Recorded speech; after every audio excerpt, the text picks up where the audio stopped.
สวัสดีครับพี่น้องตื่นเช้ามากก็มาปล่อยงัวบรรยากาศเอามาไว้เอาขึ้นมาไว้หน้าปากทางเพราะว่ามันมีรอบรั้วขอบชิดเนาะ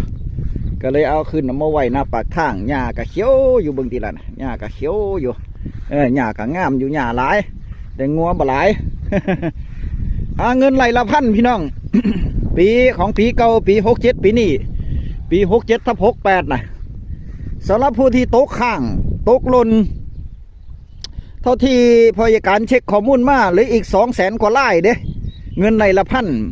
ที่ประชาคมเป็นที่ตอนนี้เนี่ยประชาคมเป็นที่เรียบร้อยเบิดแล้วแต่ว่าเงินบ่ได้มันเป็นเพราะหยัง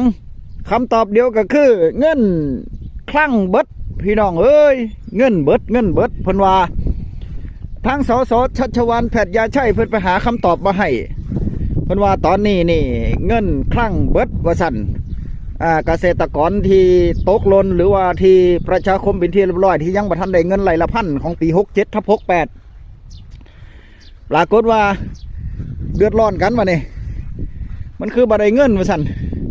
ทั้งที่ประชาคมเป็นที่เรียบร้อยแล้วคือบ่ได้เงินก็ยังที่เพิ่นแจ้งไว้นั่นล่ะพี่น้องเพิ่นว่าเงินเบิดว่าซั่นเงินบ่ได้เงินคลั่งเบิดต้องรอสะก่อนหาเงินสะก่อนจักจะเฮ็ดแนวใดล่ะไปฟังไปเบิ่งแฟ้มภาพแฟ้มข่าวของท่านสสชัชวาลแพทยาชัยที่เพิ่นแจ้งรายงานเข้ามาพี่น้องเพราะว่าจะแก้ไขแบบไหนเอาตอนนี้ก็เงือดคือกันน่ะจักบ่มีคำตอบให้เลยว่าซั่นเพิ่นว่าทางสสชัชวาลแพทยาชัยก็บ่มีคำตอบให้เด้บ่มีคำตอบให้เลยว่าซั่นไปรับชมแฟ้มภาพแฟ้มข่าวกันสักก่อนเนาะเดี๋ยวพอใหญ่การปล่อยงัวพร้อมมีโอกาสเขาไปอภิปรายในสภาสีไปน้ำให้แต่ตอนนี้ตกงานอยู่พี่น้องครับ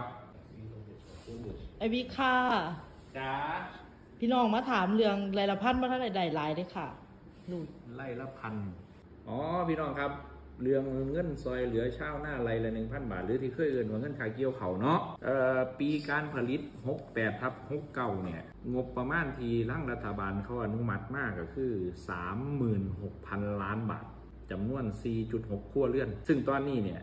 36,000 ล้านบาท 4.6 ครัวเรือนเนี่ยได้โอนเข้าบัญชีของพี่น้องไปแล้ว 99% เหลืออยู่แค่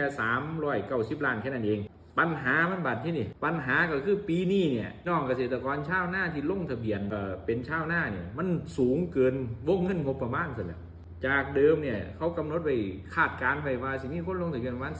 4.6 ครัวเรือนหรือ 4.6 รายปีนี้ครับเพิ่มเป็น 4.8 เพราะฉะนั้นยังมีคนที่ยังบ่ได้เงินอีก